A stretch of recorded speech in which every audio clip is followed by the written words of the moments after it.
L'absence de Patrick Nebout commence à installer une inquiétude profonde autour de Babette, une inquiétude qui dépasse rapidement la simple attente d'un retour retardé.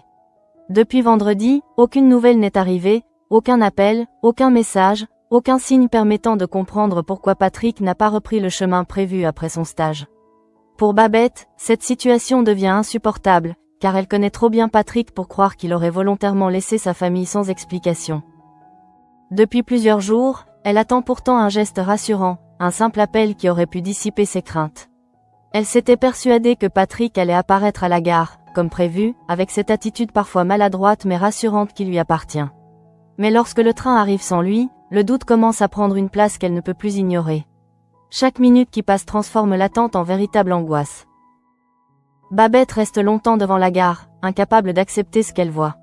Les voyageurs descendent les uns après les autres, les regards se croisent, les valises roulent sur le quai, mais Patrick n'apparaît jamais. Ce vide devient brutal, presque irréel, car dans son esprit, rien ne justifie cette absence. Il avait payé son hôtel, terminé son stage et devait simplement rentrer auprès des siens. Ne trouvant aucune réponse, Babette finit par appeler Luna afin de partager son inquiétude. Sa voix trahit immédiatement la panique qui l'envahit, car ce n'est pas seulement un retard qu'elle ressent, mais une disparition. Le téléphone de Patrick reste silencieux depuis 3 jours, et cette absence de contact commence à faire naître les scénarios les plus inquiétants dans son esprit. Pendant ce temps, au commissariat, la situation prend une tournure plus officielle lorsque Babette vient demander de l'aide. Elle se présente devant Morgane Tanguy avec une peur difficile à cacher. Elle explique que Patrick n'a donné aucun signe de vie, qu'il n'était pas dans le train attendu et que personne ne semble savoir où il se trouve réellement depuis vendredi. Face à cette détresse, Morgane comprend immédiatement l'importance de la situation, mais elle doit également respecter les procédures. Elle explique à Babette qu'elle ne peut pas simplement localiser le téléphone de Patrick sans éléments suffisants. Cette réponse, même justifiée par le cadre professionnel, est difficile à entendre pour Babette qui a surtout besoin d'une action immédiate pour retrouver celui qu'elle aime. La tension monte alors entre l'urgence émotionnelle de Babette et les contraintes de l'enquête. Morgane se retrouve dans une position délicate, elle est à la fois une collègue de Patrick et une policière chargée d'agir avec méthode. Derrière son calme apparent, elle ressent elle aussi le poids de cette disparition, car Patrick n'est pas un simple inconnu, mais un membre important de son entourage professionnel. C'est alors que Stanislas décide d'intervenir différemment. Malgré le manque total d'éléments concrets, il estime qu'il est nécessaire d'avancer et accepte de lancer la procédure permettant de chercher des informations sur le téléphone de Patrick. Cette décision montre que, au-delà des règles administratives, l'inquiétude grandit également parmi ceux qui travaillent avec lui. Pour Stanislas, attendre davantage pourrait faire perdre un temps précieux. Il sait qu'une disparition peut cacher de nombreuses réalités, et même si aucune preuve ne permet encore de parler d'un danger précis, l'absence prolongée de Patrick représente déjà un signal suffisamment préoccupant. Son choix apporte un premier espoir à Babette, qui comprend enfin que la disparition de son mari est prise au sérieux. Dans les couloirs du commissariat, l'atmosphère devient plus lourde. Chacun tente de comprendre ce qui aurait pu arriver à Patrick. Les hypothèses commencent naturellement à circuler, un problème personnel, un accident, une volonté de prendre de la distance ou quelque chose de beaucoup plus grave. Mais pour l'instant, aucune réponse ne permet d'apaiser les inquiétudes. Parallèlement à cette enquête, la vie continue à la résidence Massalia, où Steve Brudet va tomber sur un élément qui pourrait sembler insignifiant au premier regard. En cherchant dans les lieux communs de la résidence, il découvre un téléphone caché dans un endroit particulièrement surprenant, un réfrigérateur. Cette découverte attire immédiatement sa curiosité. L'appareil n'est pas simplement abandonné au hasard. Steve remarque également un autocollant rappelant les années 80, un détail qui pourrait permettre d'identifier son propriétaire. Habitué à observer les petits éléments que les autres négligent parfois, il décide de ne pas laisser cette découverte sans suite et promet à Myrta Torres de tenter de retrouver à qui appartient ce téléphone. Myrta écoute Steve avec attention, intriguée par cette trouvaille inhabituelle. Dans une résidence où chaque habitant possède ses propres secrets, un téléphone caché dans un réfrigérateur ne ressemble pas à un simple oubli. Steve ressent qu'il existe derrière cet objet une histoire particulière, et son instinct le pousse à chercher plus loin. En examinant les informations disponibles, Steve découvre une première piste concernant une certaine Maxine Rodier. Le nom apparaît avec un passé qui attire l'attention, notamment une trace liée à une évacuation lors d'une altercation pendant une grève. Cette information ne permet pas encore de comprendre toute l'histoire, mais elle ouvre une nouvelle direction. Dans le même temps, les autres affaires du Mistral continuent également d'évoluer, avec notamment les difficultés judiciaires rencontrées par Charlie. La jeune femme reste au centre d'une enquête complexe autour d'Hugo Basque, une situation qui pousse son entourage à chercher des solutions pour éviter qu'elle ne soit placée en détention provisoire. Alice Bataille, son avocate, tente alors de trouver une stratégie adaptée. Elle envisage de demander une expertise psychiatrique afin de démontrer que Charlie n'était peut-être pas pleinement consciente de ses actes au moment des événements. Son objectif est clair, lui permettre de bénéficier d'une prise en charge différente plutôt que d'une incarcération immédiate. Cette démarche rappelle celle entreprise par Ulysse Kepler dans le dossier d'Ophélie Kepler.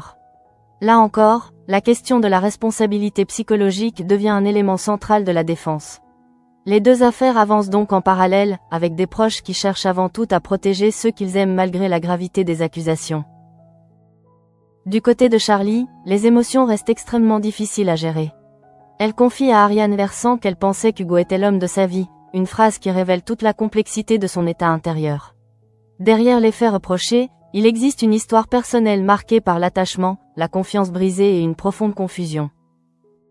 Ariane, de son côté, continue cependant à chercher la vérité.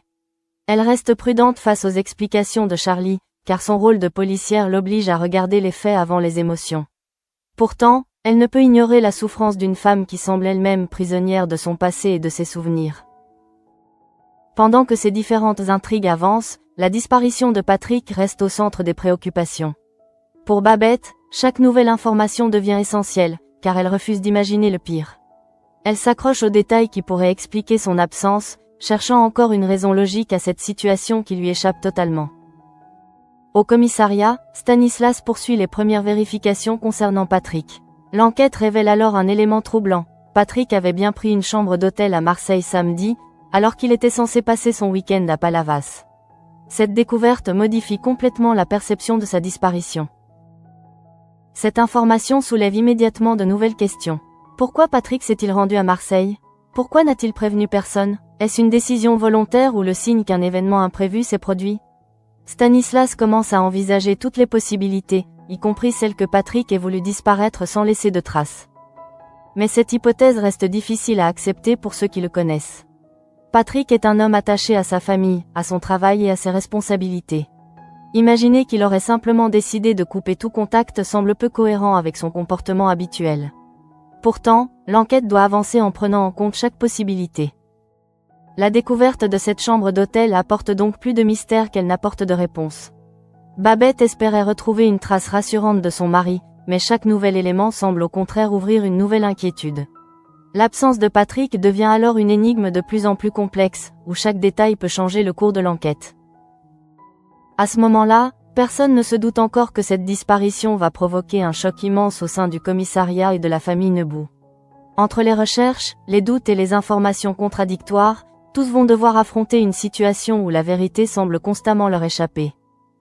La découverte de la chambre d'hôtel occupée par Patrick à Marseille continue de troubler profondément ceux qui cherchent à comprendre sa disparition. Pour Stanislas, ce nouvel élément oblige l'équipe à revoir l'ensemble de la chronologie des événements. Patrick n'a pas simplement disparu sur le trajet du retour, il a effectué un détour volontaire vers Marseille, une ville où il avait pourtant aucune raison officielle de rester après son stage. Cette information plonge Babette dans une incompréhension encore plus grande. Elle connaît Patrick depuis suffisamment longtemps pour savoir qu'il ne prendrait pas une telle décision sans raison. L'idée qu'il ait pu choisir de s'isoler ou de cacher volontairement son déplacement lui semble presque impossible à accepter. Chaque hypothèse devient alors une source supplémentaire d'angoisse. Au commissariat, Stanislas analyse les informations disponibles avec beaucoup de prudence. Il sait que les disparitions peuvent parfois révéler des histoires personnelles complexes, mais il refuse également de tirer des conclusions trop rapidement. Pour lui, chaque détail doit être vérifié, car une mauvaise interprétation pourrait détourner l'enquête de la véritable piste. Pendant ce temps, Morgane reste particulièrement affectée par cette affaire. Même si elle tente de garder une distance professionnelle, la situation est différente lorsqu'il s'agit de Patrick. Ils travaillent ensemble, ils se connaissent depuis longtemps et elle mesure parfaitement ce que représente son absence pour Babette et toute la famille Nebou. Elle ressent également une forme de responsabilité, car au commissariat, Patrick a toujours été considéré comme une personne solide, quelqu'un sur qui les autres pouvaient compter. Le voir devenir le centre d'une disparition inquiétante bouleverse forcément l'équilibre habituel du groupe.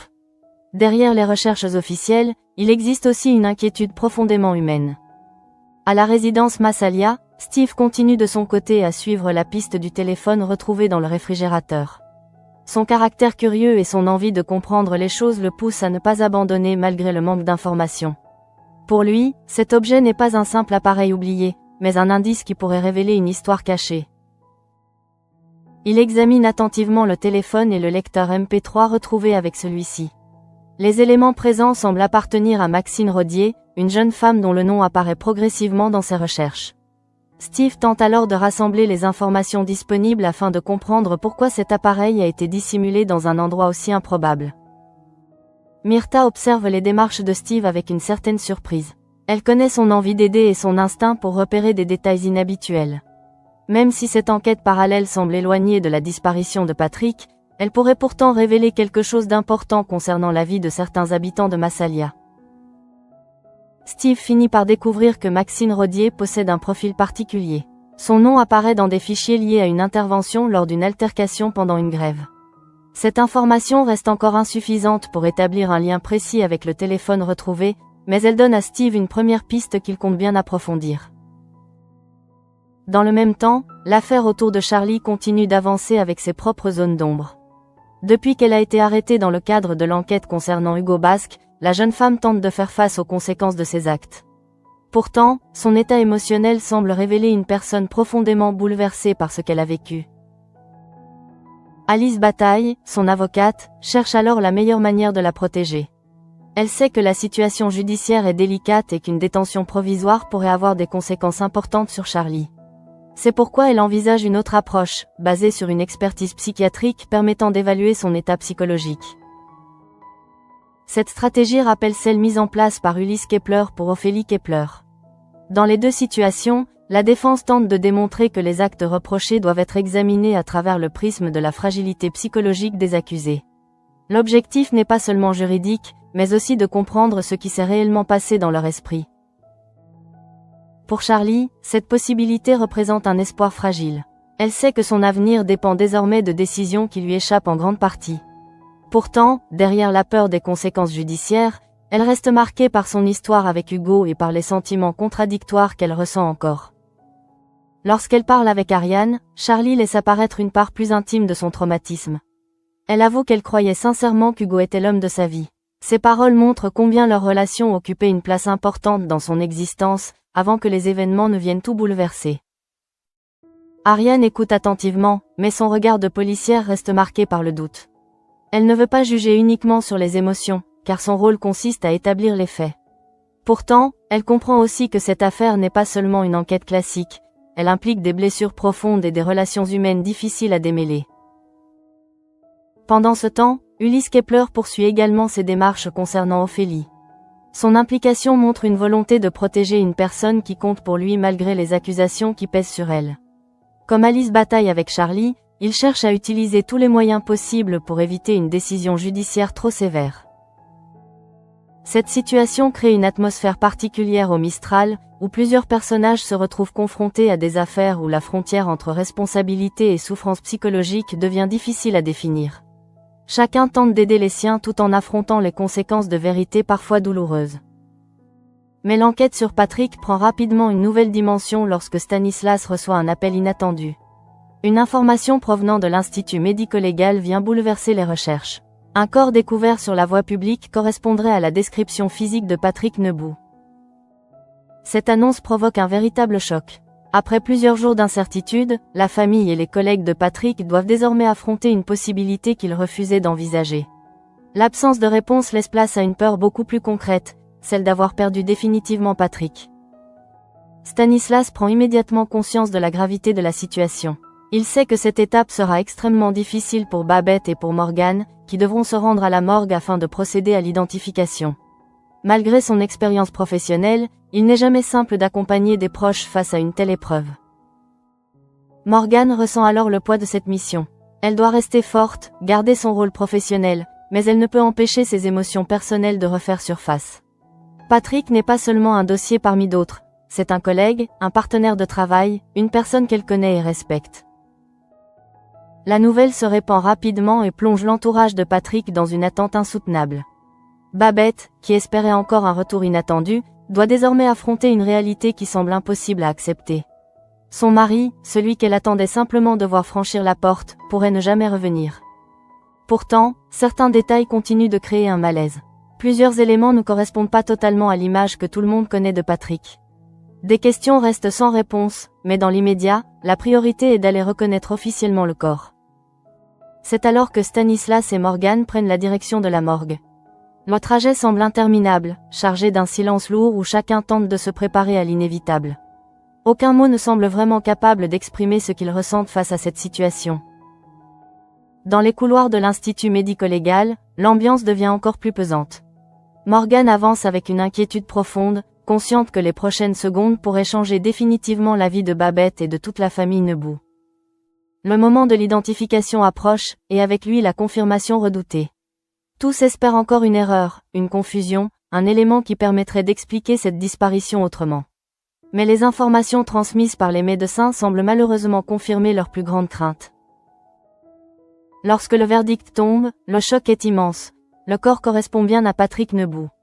La nouvelle frappe Morgane et Stanislas avec une violence particulière, car elle transforme une inquiétude en véritable drame. Patrick, l'homme qu'ils cherchaient depuis plusieurs jours, serait décédé. Mais derrière cette conclusion apparente, plusieurs questions restent encore en suspens. Pourquoi Patrick était-il à Marseille ? Que s'est-il réellement passé avant sa disparition ? Et surtout, comment expliquer certains détails qui semblent ne pas correspondre totalement à cette version des faits ? Ces interrogations vont bientôt devenir essentielles, car l'affaire Patrick Nebout est loin d'avoir livré tous ses secrets. Alors que tous pensent devoir annoncer une terrible nouvelle à Babette, un élément inattendu va venir bouleverser une nouvelle fois leur certitude. La confirmation du décès de Patrick Nebout plonge le commissariat et sa famille dans un silence difficile à supporter. Pendant plusieurs jours, tous avaient conservé l'espoir de le retrouver simplement absent, retardé par un événement imprévu ou confronté à une difficulté temporaire. Mais désormais, les recherches semblent avoir conduit vers une conclusion tragique que personne n'était réellement prêt à accepter. Pour Morgane, ce moment est particulièrement violent. Elle avait participé aux premières étapes de l'enquête avec l'idée qu'il fallait retrouver Patrick rapidement, qu'une solution existait forcément quelque part. Mais face au corps présenté à la morgue, cette certitude disparaît brutalement. Elle doit alors affronter une réalité qui bouleverse tout ce qu'elle pensait savoir. Stanislas reste également marqué par cette découverte. Lui qui avait choisi de lancer les recherches malgré l'absence d'éléments concrets se retrouve maintenant confronté à une issue dramatique. Son rôle de policier l'oblige à garder une certaine maîtrise, mais il comprend parfaitement l'impact que cette annonce aura sur Babette et sur tous ceux qui connaissaient Patrick. La nouvelle concernant l'identification du corps représente un moment d'une grande douleur, car Patrick n'était pas seulement un collègue du commissariat.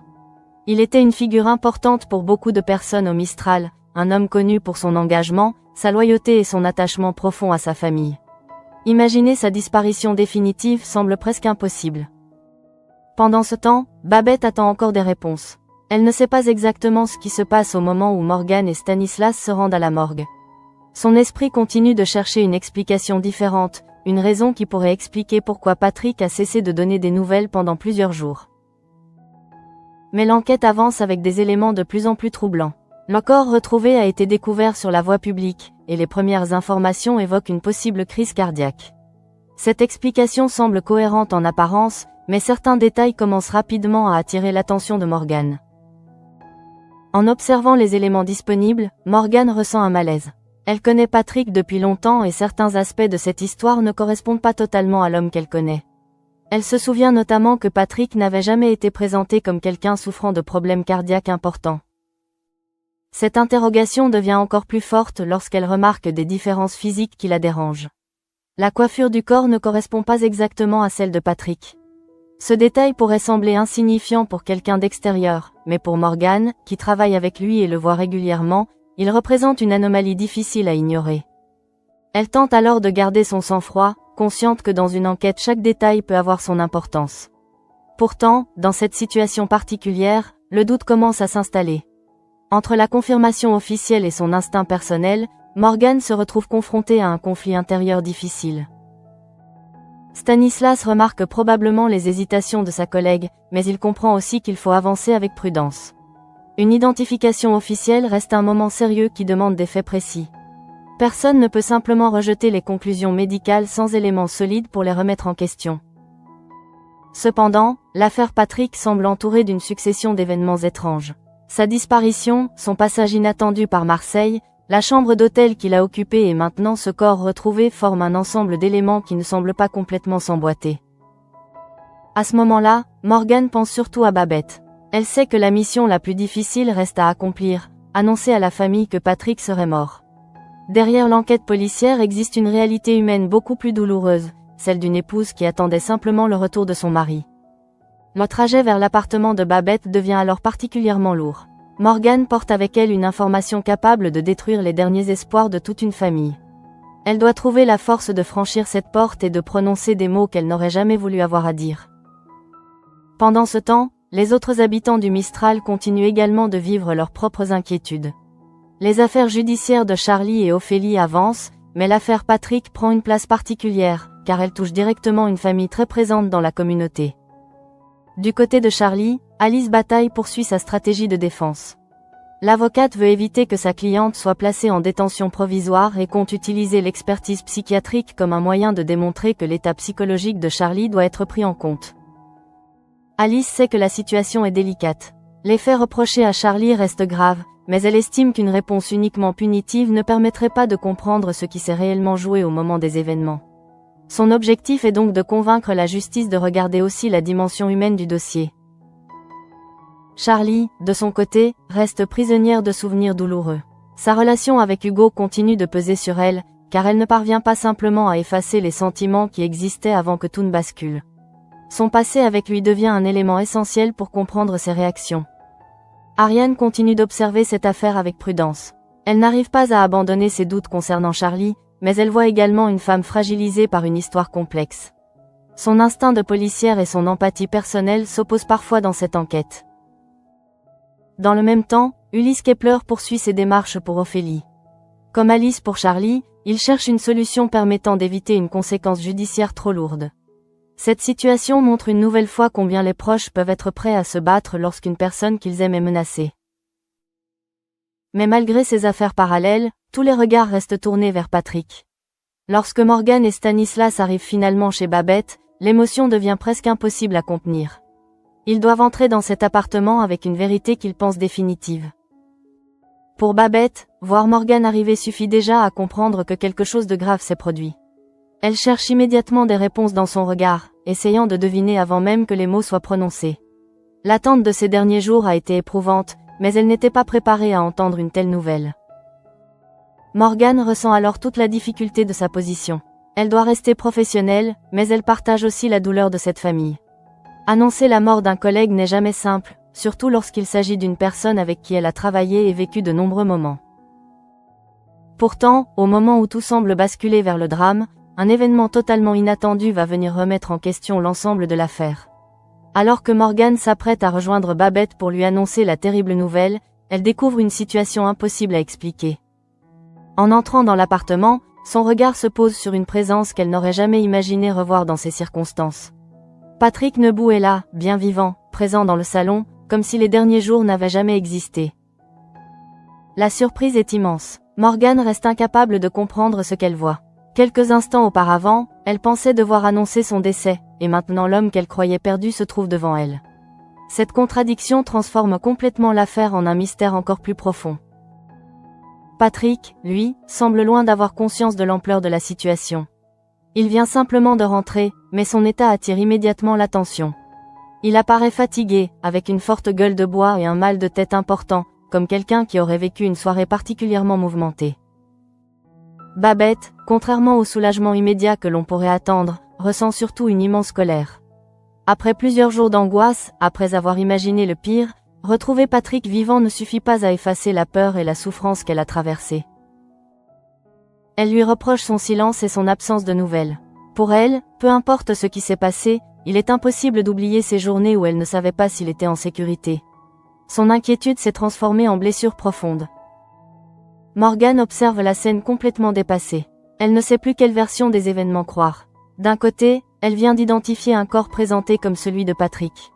De l'autre, Patrick se trouve devant elle, vivant et incapable de fournir immédiatement une explication claire. Ce moment marque un véritable bouleversement dans l'enquête. Toutes les certitudes disparaissent. La question n'est plus seulement de savoir où était Patrick, mais de comprendre qui était réellement la personne retrouvée à la morgue et pourquoi son identité semblait correspondre. Lorsque Morgane quitte finalement l'appartement avec Stanislas, elle garde en elle un sentiment étrange. L'affaire qui semblait résolue vient au contraire de devenir encore plus mystérieuse. Chaque réponse obtenue semble créer davantage de questions. Et alors que les deux policiers tentent de comprendre ce qui vient de se produire, un autre élément inquiétant apparaît. Une fois seule, la médecin légiste qui avait participé à l'identification du corps reçoit un appel mystérieux. Avec une voix inquiète, elle prononce seulement quelques mots. « On peut se parler, c'est urgent ». Cette conversation laisse entendre que quelque chose d'important reste caché derrière cette étrange affaire. Le mystère autour de Patrick Nebou ne fait donc que commencer. Entre une disparition inexpliquée, un corps identifié comme le sien et un retour inattendu parmi les vivants, la vérité semble encore très loin d'être révélée. Le retour inattendu de Patrick Nebou chez Babette provoque un véritable bouleversement, car il remet immédiatement en question tout ce que l'enquête avait établi jusqu'à présent. Quelques minutes auparavant, Morgane et Stanislas s'étaient persuadés d'avoir identifié son corps à la morgue. Ils pensaient devoir annoncer une disparition définitive, mais ils découvrent soudain une réalité impossible à expliquer.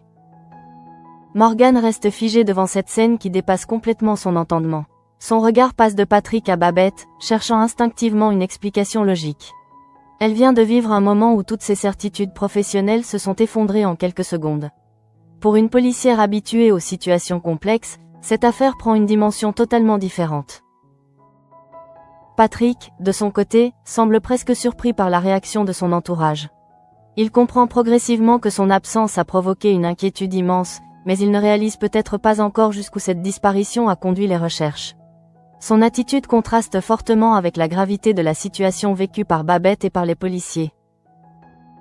Le premier sentiment qui envahit Babette n'est pas seulement le soulagement. Après plusieurs jours d'angoisse, après avoir imaginé des scénarios terribles, elle ressent surtout une profonde colère. Patrick est devant elle, vivant, mais son silence a laissé une blessure difficile à réparer. Elle lui reproche de l'avoir laissé dans une attente insupportable. Pour Babette, l'absence de nouvelles pendant 3 jours représente une véritable épreuve. Elle n'a pas seulement attendu un appel ou un retour tardif, elle a vécu avec la peur de perdre l'homme qu'elle aime. Découvrir qu'il est vivant ne fait pas disparaître immédiatement toutes les émotions négatives accumulées pendant cette période. Patrick tente alors de faire face à cette réaction, mais il semble encore incapable d'apporter une explication complète. Son état physique attire immédiatement l'attention, il est fatigué, désorienté et souffre d'une importante gueule de bois.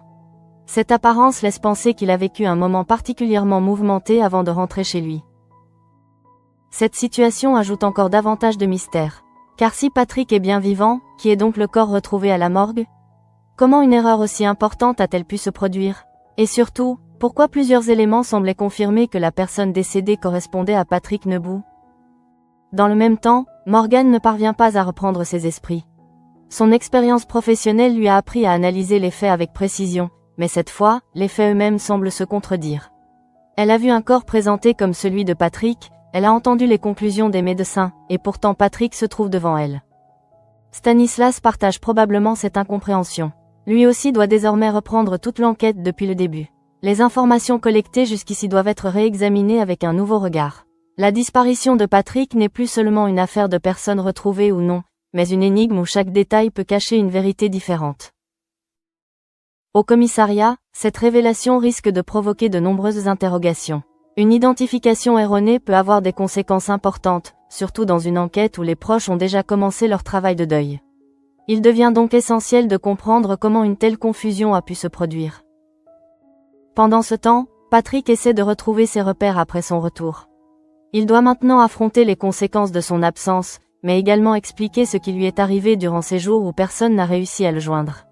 Chaque réponse qu'il donnera pourrait permettre de reconstruire la chronologie des événements. Pour Babette, entendre les explications de Patrick devient une nécessité. Elle veut comprendre pourquoi il n'a pas donné signe de vie, pourquoi son téléphone est resté silencieux et pourquoi il a disparu alors qu'il savait qu'elle l'attendait. Son inquiétude laisse progressivement place à un mélange de soulagement, de frustration et d'incompréhension. Cette situation révèle aussi la force du lien entre Patrick et Babette. Derrière leur colère actuelle, il existe une relation construite sur de nombreuses années, avec des moments difficiles et des épreuves traversées ensemble. C'est justement parce qu'elle tient profondément à lui que cette disparition l'a autant bouleversée. À la résidence Massalia, l'autre enquête menée par Steve continue également d'avancer. Le téléphone retrouvé dans le réfrigérateur reste un élément mystérieux qui attire son attention. Alors que l'affaire Patrick devient de plus en plus complexe, Steve poursuit sa propre recherche autour de Maxine Rodier. Il découvre progressivement que le téléphone et le lecteur MP3 appartenaient bien à cette jeune femme. Cette avancée confirme ses premières impressions et lui donne une piste plus précise. Pour Steve, cette découverte représente plus qu'une simple information, il sent qu'il existe une histoire cachée derrière cette personne. En parlant avec Myrta, Steve partage son ressenti concernant Maxine. Il explique qu'elle possède quelque chose de différent, une particularité qui attire son attention. Sans encore connaître toute son histoire, il ressent une forme de curiosité et peut-être même une admiration naissante pour cette personne dont il découvre progressivement le parcours. Cette intrigue apporte un contraste avec l'affaire Patrick. Alors que les policiers tentent de démêler une situation où les apparences sont trompeuses, Steve cherche simplement à comprendre l'origine d'un objet abandonné. Pourtant, dans les deux cas, les personnages découvrent que derrière un élément banal peut se cacher une histoire beaucoup plus complexe. Parallèlement, les dossiers judiciaires de Charlie et Ophélie continuent d'évoluer. Alice Bataille reste déterminée à protéger Charlie et prépare sa demande d'expertise psychiatrique. Pour l'avocate, il est essentiel de démontrer que les actes de sa cliente doivent être replacés dans un contexte psychologique précis. Elle annonce à Charlie qu'il existe peut-être une possibilité d'éviter la détention provisoire. Cette perspective représente un véritable espoir pour la jeune femme, qui vit déjà une période extrêmement difficile. Mais Alice lui rappelle également que rien n'est garanti et que la procédure nécessitera de convaincre les autorités. La phrase de l'avocate, lorsqu'elle lui demande de lui faire confiance et de la laisser tenter de la sortir de cette situation, montre son engagement total. Alice ne cherche pas seulement à défendre une cliente, elle veut également comprendre une personne fragilisée par les événements qu'elle traverse. Du côté d'Ophélie Kepler, la question de la responsabilité psychologique continue également d'être au centre des discussions. Ulysse tente de trouver la meilleure stratégie pour éviter que la jeune femme ne subisse une décision judiciaire trop sévère. Cette démarche provoque cependant des réactions différentes parmi ceux qui suivent l'affaire. Ariane, notamment, reste très méfiante concernant Ophélie. Elle continue de penser que certains éléments doivent être examinés avec attention. Son rôle de policière l'empêche de simplement accepter une version sans chercher à comprendre toute la vérité. Ces différentes affaires montrent une nouvelle fois la complexité des situations auxquelles sont confrontés les habitants du Mistral. Derrière chaque enquête, il existe des histoires personnelles, des blessures anciennes et des personnages qui tentent de trouver une issue malgré les difficultés. Mais l'affaire Patrick reste celle qui concentre toutes les attentions. Après son retour inattendu, une nouvelle question apparaît. Qui est réellement la personne identifiée à la morgue ? Cette interrogation devient le cœur du mystère, car elle pourrait révéler une manipulation ou une erreur dont les conséquences seraient importantes. Morgan repense alors aux détails qui l'avaient troublé avant la découverte de Patrick vivant. La coiffure différente du corps, l'absence de problèmes cardiaques connus chez Patrick et les circonstances étranges de sa disparition prennent désormais une autre signification. Chaque élément qui semblait secondaire devient potentiellement essentiel. Dans une enquête classique, certaines incohérences peuvent parfois être expliquées rapidement. Mais ici, elles s'accumulent et semblent indiquer qu'une vérité plus complexe se cache derrière cette histoire. Stanislas doit donc reprendre les investigations avec une nouvelle approche. Il ne s'agit plus seulement de retrouver Patrick, puisqu'il est revenu, mais de comprendre pourquoi quelqu'un a pu être confondu avec lui et comment cette situation a pu arriver. La médecin légiste devient alors une personne centrale dans cette affaire. Son appel mystérieux après le départ de Morgan et Stanislas montre qu'elle possède probablement des informations importantes. Son inquiétude laisse entendre qu'elle a découvert quelque chose qui pourrait changer complètement la compréhension de l'affaire. Son message est bref mais inquiétant. Elle demande à pouvoir parler rapidement, car la situation est urgente. Ces quelques mots suffisent à relancer toutes les interrogations. Si elle cherche à contacter quelqu'un dans l'urgence, c'est certainement qu'un élément nouveau vient d'apparaître. À ce moment-là, le mystère autour de Patrick Nebou atteint un nouveau niveau. La disparition qui semblait avoir trouvé une conclusion tragique devient finalement une affaire beaucoup plus étrange. Entre un homme déclaré mort puis retrouvé vivant et un corps dont l'identité est remise en question, personne ne possède encore la véritable réponse. Et alors que Patrick retrouve progressivement sa place auprès de Babette, l'enquête, elle, ne fait que commencer une nouvelle étape. Les policiers vont devoir découvrir ce qui s'est réellement passé durant ces jours d'absence et pourquoi cette étrange confusion a bouleversé tout le monde. Le retour de Patrick Nebout ne met pas fin aux inquiétudes, bien au contraire. Alors que Babette espérait retrouver une forme de normalité après plusieurs jours d'angoisse, elle comprend rapidement que quelque chose reste profondément incompréhensible. Son mari est bien devant elle, mais l'histoire de sa disparition continue de laisser derrière elle trop de questions sans réponse. Pour Babette, la joie de retrouver Patrick vivant est immédiatement mélangée à une immense frustration. Elle aurait voulu simplement le serrer dans ses bras, remercier le destin de l'avoir ramené auprès d'elle, mais les émotions accumulées pendant son absence empêchent ce moment de devenir une véritable réconciliation. La peur vécue pendant ces journées a laissé une trace difficile à effacer. Patrick découvre alors l'ampleur de la situation. Il comprend que son silence n'a pas seulement inquiété son entourage, mais qu'il a déclenché une véritable enquête policière. La disparition d'un homme comme lui, policier habitué à enquêter sur les autres, devient soudain une affaire où il doit lui-même fournir des réponses. Cependant, certains éléments restent flous pour Patrick également. Son retour ne permet pas immédiatement de reconstruire toute la chronologie. Il doit expliquer où il était, ce qu'il faisait pendant ses jours d'absence et pourquoi son téléphone n'a donné aucun signe de vie. Chaque détail devient important pour comprendre ce qui s'est réellement produit. Pendant ce temps, Morgane continue de réfléchir à ce qu'elle a vécu à la morgue. Cette scène ne cesse de revenir dans son esprit. Elle se souvient du moment où elle a cru reconnaître Patrick, de la confirmation médicale et de l'émotion ressentie avant de découvrir qu'il était vivant. Cette contradiction la trouble profondément, car elle remet en question des éléments qui semblaient pourtant solides. Morgane sait qu'une erreur d'identification peut arriver, mais dans une affaire concernant un collègue proche, cette possibilité devient particulièrement difficile à accepter. Stanislas partage cette préoccupation. Il sait qu'il ne peut pas simplement classer cette affaire sous prétexte que Patrick est revenu. Au contraire, son retour rend l'enquête encore plus importante. Désormais, il faut comprendre non seulement ce qui est arrivé à Patrick, mais aussi pourquoi un autre homme a pu être pris pour lui. Les policiers reprennent donc chaque information depuis le début. La chambre d'hôtel réservée à Marseille, la disparition du téléphone, le corps retrouvé sur la voie publique et l'identification réalisée par la médecine légale sont autant d'éléments qui doivent être analysés une nouvelle fois. Dans cette nouvelle phase de l'enquête, les détails qui semblaient secondaires deviennent essentiels. Le moindre changement, la moindre incohérence peut permettre de comprendre où se trouve l'erreur.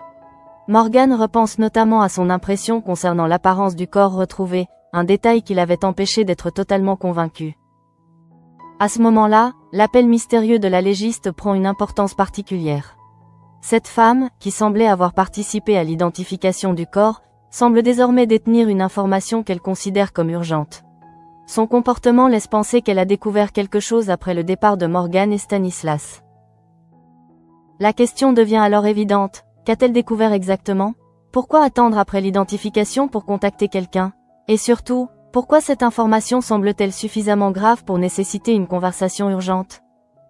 Pour Morgane, cette nouvelle étape représente peut-être la clé permettant enfin de comprendre cette affaire.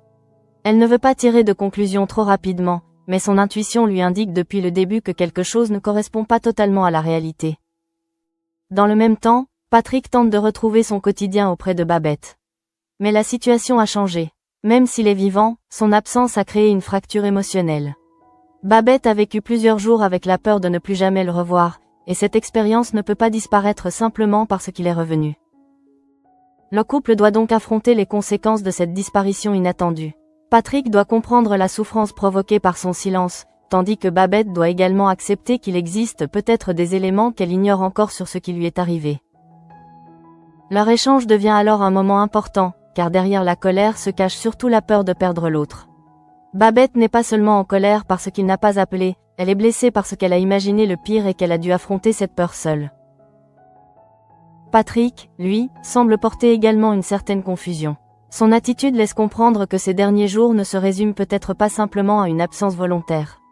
Même si le contenu exact de ce qui s'est passé reste encore mystérieux, son état lorsqu'il revient montre qu'il a traversé une période particulière. Pendant ce temps, Steve continue de son côté à avancer sur la piste de Maxine Rodier. Après avoir découvert que le téléphone et le lecteur MP3 lui appartenaient, il cherche désormais à comprendre pourquoi ces objets ont été cachés dans la résidence Massalia. Cette recherche attire progressivement son attention sur la personnalité de Maxine. Steve ne se contente pas de chercher un nom dans un dossier, il tente de comprendre la personne qui se trouve derrière cette identité. Son intérêt grandit au fil de ses découvertes. Myrta remarque d'ailleurs que Steve semble particulièrement intrigué par cette nouvelle piste. Elle connaît son caractère curieux et comprend qu'il ne s'agit pas seulement d'une simple enquête de voisinage. Pour lui, chaque personne possède une histoire et chaque objet abandonné peut révéler quelque chose d'inattendu. Cette intrigue parallèle apporte une nouvelle dynamique à l'épisode. Alors que les policiers cherchent à résoudre une affaire où un homme vivant a été déclaré mort, Steve découvre lui aussi qu'une apparence trompeuse peut cacher une réalité différente. Par ailleurs, les affaires judiciaires autour de Charlie et Ophélie poursuivent leur évolution. Alice Bataille reste concentrée sur son objectif, éviter à Charlie une détention provisoire. Elle sait que la situation est complexe, mais elle croit qu'une expertise psychiatrique peut permettre d'obtenir une décision plus adaptée. Pour Charlie, cette possibilité représente un moment d'espoir dans une période où elle se sent dépassée par les événements. Elle doit désormais accepter d'être évaluée, de laisser des spécialistes analyser son état psychologique et tenter de comprendre ses réactions. L'affaire d'Ophélie suit une logique similaire. Ulysse continue de chercher des solutions pour défendre la jeune femme, convaincue qu'il faut prendre en compte son état et son histoire personnelle avant de porter un jugement définitif. Ces deux dossiers rappellent une question centrale. Jusqu'où une personne peut-elle être tenue responsable lorsque son état psychologique est profondément fragilisé? Cette interrogation traverse les différentes intrigues et montre la complexité des situations auxquelles les personnages sont confrontés. Du côté d'Ariane, les doutes concernant Ophélie restent présents. Elle continue de chercher des réponses, car son rôle l'oblige à ne pas fermer les yeux sur les éléments qui lui semblent incohérents. Pourtant, elle observe aussi les difficultés humaines derrière cette affaire. À Marseille, les habitants continuent donc d'avancer avec leurs propres inquiétudes, mais l'affaire Patrick occupe une place particulière. Le retour du policier a créé une situation presque irréelle où chacun cherche à comprendre comment une telle confusion a pu être possible. Au commissariat, l'enquête prend une nouvelle direction. Il ne s'agit plus d'une recherche de personnes disparues, mais d'une recherche de vérité. Les policiers doivent désormais déterminer qui était la personne retrouvée morte et pourquoi son identité semblait correspondre à celle de Patrick. Cette question devient de plus en plus urgente, car une erreur de cette importance ne peut pas être considérée comme un simple accident. Derrière cette confusion pourrait se cacher une manipulation, une information dissimulée ou un élément que personne n'avait encore découvert. Morgane repense alors à la réaction de Patrick lorsqu'elle l'a retrouvé. Son attitude, son état physique et son absence d'explications immédiates renforcent encore le sentiment qu'il manque une partie essentielle de l'histoire. La présence de Patrick vivant ne représente donc pas la fin du mystère, mais seulement le début d'une nouvelle étape. Chaque personnage doit désormais accepter que la vérité est probablement beaucoup plus complexe qu'il ne l'imaginait. Et tandis que Babette tente de retrouver son mari après cette épreuve, Morgane et Stanislas continuent leur enquête pour comprendre ce qui s'est vraiment passé. La réponse pourrait venir de la médecine légale, car l'appel de la légiste semble annoncer une révélation capable de bouleverser une nouvelle fois toute l'affaire. L'appel mystérieux de la médecin légiste continue de peser sur l'ensemble de l'affaire Patrick Nebout. Depuis que Morgane et Stanislas ont découvert que Patrick était vivant malgré l'identification d'un corps présenté comme le sien, une seule certitude demeure. Quelqu'un possède une information essentielle qui pourrait expliquer cette incroyable confusion. Pour Morgane, cette situation devient de plus en plus difficile à accepter. Elle a toujours été habituée à chercher des réponses dans les faits, dans les preuves et dans les éléments concrets d'une enquête. Pourtant, cette fois, chaque preuve semble conduire vers une contradiction. Elle doit désormais accepter que quelque chose lui échappe encore. Stanislas, lui, garde une attitude plus méthodique. Il refuse de laisser les émotions prendre le dessus, même si la situation concerne un collègue et une personne qu'il respecte. Il sait que la seule manière de comprendre cette affaire est de reprendre chaque étape depuis le début, sans négliger aucun détail. La disparition de Patrick, qui semblait d'abord être une inquiétude familiale, devient alors une affaire beaucoup plus complexe. Les premiers éléments indiquaient une absence volontaire possible, puis une découverte tragique avait semblé confirmer le pire. Mais le retour de Patrick vivant change complètement la lecture des événements. Désormais, les policiers doivent répondre à une question fondamentale. Qui est l'homme retrouvé sur la voie publique? Si ce n'est pas Patrick, alors pourquoi son identité a-t-elle été associée à ce corps?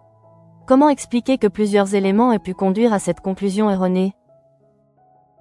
Ces interrogations deviennent le centre de toutes les discussions. Pour Morgane, le détail concernant la coiffure différente du corps prend une nouvelle importance.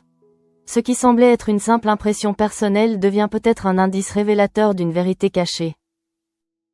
Elle repense également au fait que Patrick n'était pas connu pour avoir des problèmes cardiaques importants.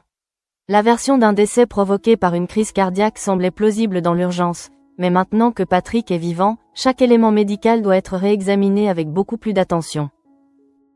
Pendant ce temps, Patrick tente de reprendre contact avec son quotidien. Mais son retour ne permet pas de refermer immédiatement la blessure provoquée par son absence. Il doit désormais faire face aux conséquences émotionnelles de ces jours où personne ne savait où il était.